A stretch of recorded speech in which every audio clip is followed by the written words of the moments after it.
Jornada.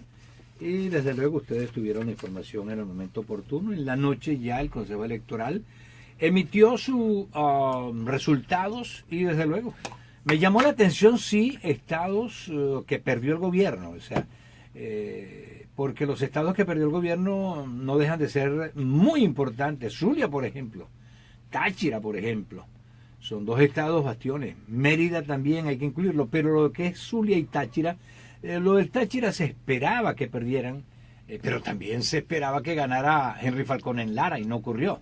Se esperaba que ganara la oposición en Carabobo, no ganó. La oposición ganó en Anzoátegui, un bastión del oficialismo en los últimos años, pero se impuso pues la mesa. Sin embargo, hay muchas preguntas que van a tener su respuesta eventualmente, pero no de manera inmediata. Lo que sí, obviamente, está planteado es que el país sigue en el atolladero en que se encuentra. El triunfo del gobierno no va a resolver los problemas que hay porque está establecido que el gobierno tenía cómo ganar las elecciones porque tiene todas las herramientas a su favor. Controla en primer lugar el Consejo Nacional Electoral, controla la economía del país y cosas por el estilo. Justamente ya tenemos contacto con Caracas. Ya lo tenemos en línea, ¿sí? ¿Sí lo tenemos? Ok. No, que pensé que iban a poner la presentación. Bueno, en todo caso, Marcos Morín Aguirre está en línea telefónica con nosotros. Buenos días, Marcos, ¿cómo estás?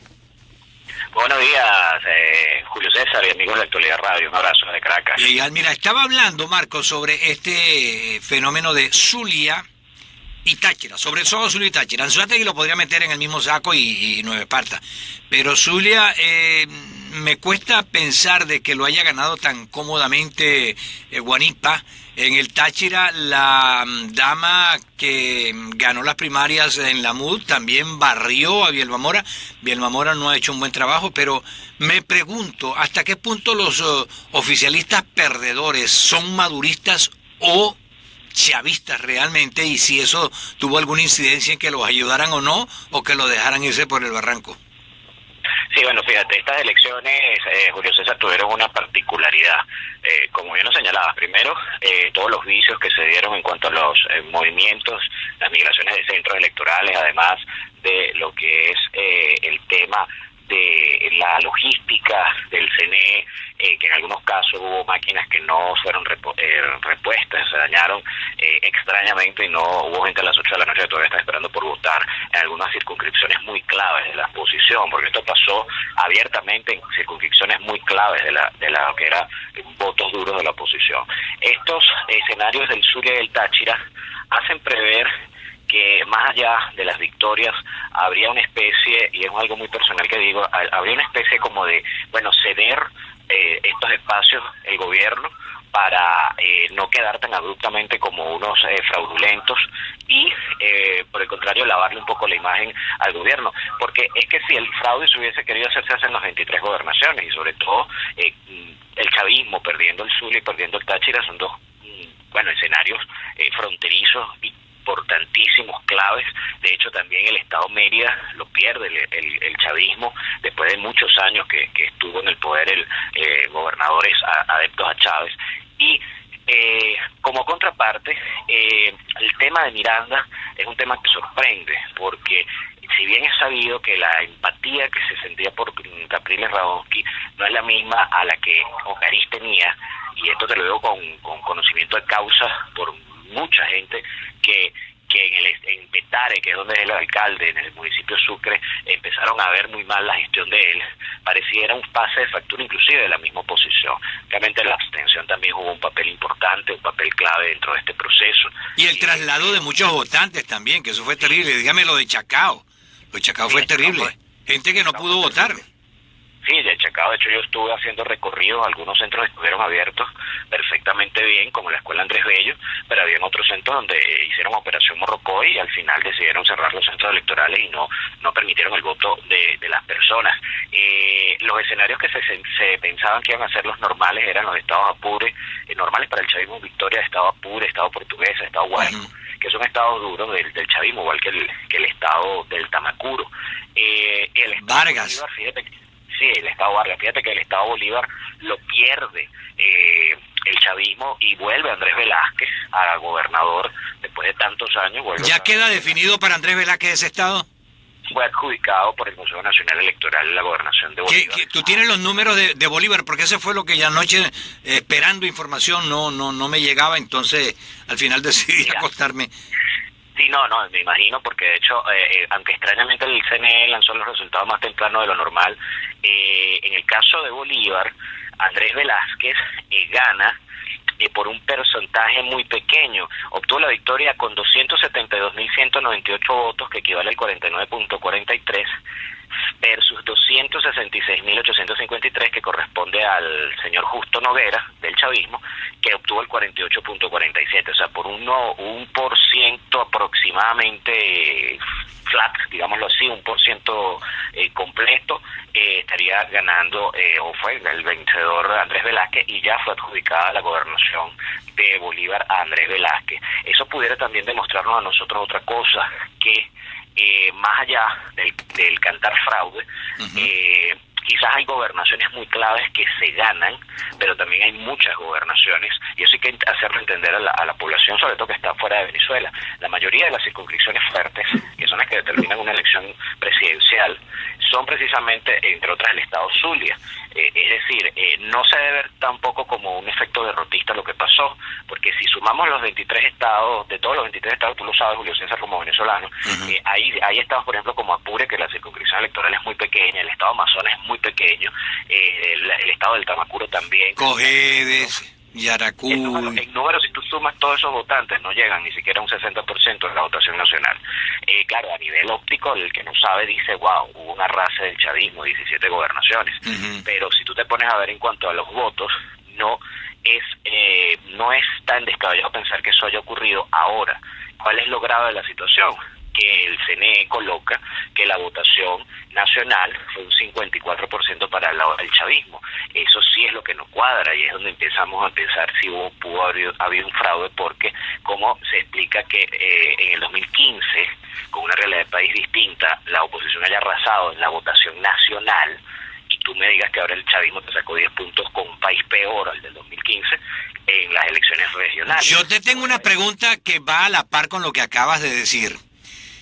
¿Qué cantidad aproximada, obviamente, porque no se puede hablar de números exactos, de votos hubo ayer registrados por el oficialismo? O sea, ¿cuántos votos sacó el oficialismo en las elecciones de ayer? Bueno, si sumas toda la votación, es aproximadamente unos 4,5 millones, casi 5 millones. Es decir, solamente votos del oficialismo, ¿no? Solamente votos del oficialismo. Estamos hablando que es el techo promedio que ellos han sacado en las últimas elecciones. Ojo, estos datos te los estoy dando también muy extraoficial, porque no, yo sé. Hay que destacar que el CNE tuvo un enredo con los porcentajes. Había la señora Tibisay Lucena decía 51.90 contra 49.90. Bueno, yo te voy a decir un dato que ella dijo y se equivocó, y obviamente lo de Lara, que sumando los porcentajes era 107% de votos, o sea, un enredo espectacular. Fíjate el despelote que existe inclusive desde las autoridades electorales al momento de dar un resultado. Ahora, no quiero perder el hilo de lo que te estaba planteando, porque justamente tú me decías que de 4 millones, vamos a ponerle 5 millones, sacó el gobierno, el oficialismo en las elecciones de ayer. ¿Cómo el gobierno explica que en una elección donde debió sacar mucho menos votos, porque en una elección interna, y llamamos eso elección interna para escoger la Asamblea Nacional Constituyente, sacaron más de 8 millones de votos? ¿Dónde están los 3 millones de votos, entonces? Efectivamente, y es que, de hecho, si tú sumas lo que sacó la oposición en el referéndum del 26 de julio, tú vas a ver que, del 16 de julio, perdón, tú vas a ver que hay una disparidad muy grande. La oposición sacó 7 millones y tantos de votos, y pareciera, entre el efecto de las migraciones de los centros electorales, que ya por ahí se fueron 1 millón de votos, porque mucha gente no pudo votar. Exacto. Entre la gente que se ha ido, porque eso hay que decirlo, hay gente que se fue del país, y hay gente que no ejerce el derecho al voto. Acuérdate que en estas elecciones no se habilitan los consulados para votar, nada más en las presidenciales. Ya por ahí hay un y hay sitios como el Distrito Capital que no se vota, por ejemplo. No vota. En Caracas, sí, yo soy habitante del municipio de Libertador. Nosotros los del lado del municipio de Libertador no votamos en estas elecciones porque no elegimos, si no es al alcalde mayor, no elegimos gobernador. Es decir, fíjate todas las cosas, pero tú sumas todo eso y eso no te da la disparidad tan grande que existe entre la votación nacional que sacó el mismo chavismo haciendo su Asamblea Nacional Constituyente versus la elección de gobernadores y alcaldes. Sí se entiende que hay escenarios, Julio César, y tú lo sabes, donde hay estados que son muy pocas circunscripciones, muy poco padrón electoral. Exacto. Y que el chavismo lo ha dominado, el estado Cogedes. Exacto. Pero evidentemente ahorita se van a empezar a ver las reacciones hoy lunes, sobre todo porque, bueno, la oposición tiene que, ayer lo dijo Blay, ellos van a reconocer algunas cosas, pero desconocen, obviamente van a reconocer sus candidatos ganadores, pero desconocen como tal los resultados elaborados por el CNE, y habrá que esperar a ver cuál es la estrategia de ellos entonces, si vamos a tener calles, si vamos a tener que esperar al 2018, pues lo grave es, ver una elección en el año 2018 presidencial con estas cosas que ocurrieron, estas migraciones y estas situaciones que pasaron y que no nos extraña que le dieran la presidencia a Nicolás Maduro el año que viene. Ayer cuando entrevistábamos a algunas personas, porque se estaba hablando de los traslados, el cambio de votación de muchos votantes, una señora contaba que ella chequeó dónde estaba registrada en la mañana, ¿verdad? Y resulta que cuando chequeó otra vez en la noche, ya la habían cambiado en la noche. Sí, eso pasó. Hubo el caso también de personas que supuestamente las habían cambiado, ¿verdad? Y entonces cuando van al centro de votación, porque como le habían dicho a la gente, si usted lo cambiaron no importa, vaya al centro que a usted le correspondía y si no es ahí nosotros lo trasladamos. Y resulta que las personas llegaron al centro de votación y a pesar de que les habían puesto en la lista por internet que estaban cambiados, no los habían cambiado, se habían quedado allí. O sea que si se hubieran ido al otro centro, se encuentran con que no estaban registrados. Entonces la gente no va a ir hacer 2 o 3 viajes para votar, la gente se olvida y no vota. Eso definitivamente tuvo una incidencia, eso no se puede negar.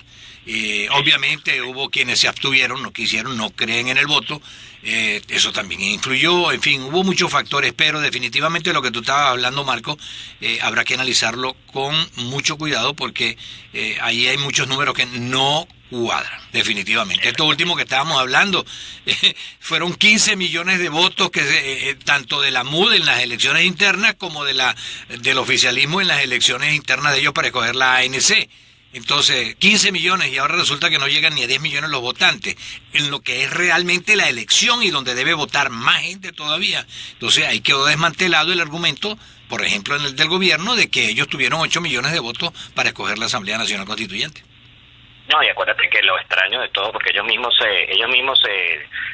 delatan, Julio César, es lo rápido que el Consejo Nacional Electoral dio los resultados. Primera vez que lo dan tan rápido. En toda mi vida, desde que la mitad de mi vida he gobernado este proceso mal llamado revolucionario, y yo nunca había visto unos datos tan rápidos. Estos datos fueron rapidísimos, y fíjate que previeron el escenario en la MUD, porque la MUD, minutos antes, es cuando dice Gerardo Blay, el responsable electoral de la MUD, que ellos no tienen datos diferentes, tienen, sobre todo en Vargas, lo más grave, Julio César, es el estado Vargas, es el estado Carabobo, que también Exacto. hay inconsistencia, también el estado Aragua, es decir, circunscripciones que claves. Lo de Miranda, yo honestamente te voy a decir que es delicado, pero es que la misma oposición también tuvo mucho el tema de Caucarí, el tema del estado Miranda, lo complejo que es. Te puedo asegurar que mañana hacen elecciones de alcalde y gana la oposición las alcaldías del estado Miranda en su mayoría, pero en la figura que gira en torno a Ocariz siempre ha sido de crítica a lo interno dentro de la misma oposición, y evidentemente el fuero y todo lo que era la empatía que transmitía Capriles, que duró 9 años de gobernador, evidentemente con un sucesor de las características de Ocariz va a ser complicado, y ahora habrá que ver cómo reaccionan los mirandinos con un gobernador de las características de Héctor Rodríguez. Así es. Como dicen por ahí, esperemos y veremos. Como siempre, Marco, felicitaciones por tu trabajo, gracias mil, y bueno, seguiremos en contacto. Un gran abrazo y que tengas una feliz semana. Un abrazo para ti, Julio César, y a todos los amigos de Actualidad Radio desde Caracas, Venezuela. Marcos Morín Aguirre, en vivo y en directo para nuestro programa del día de hoy.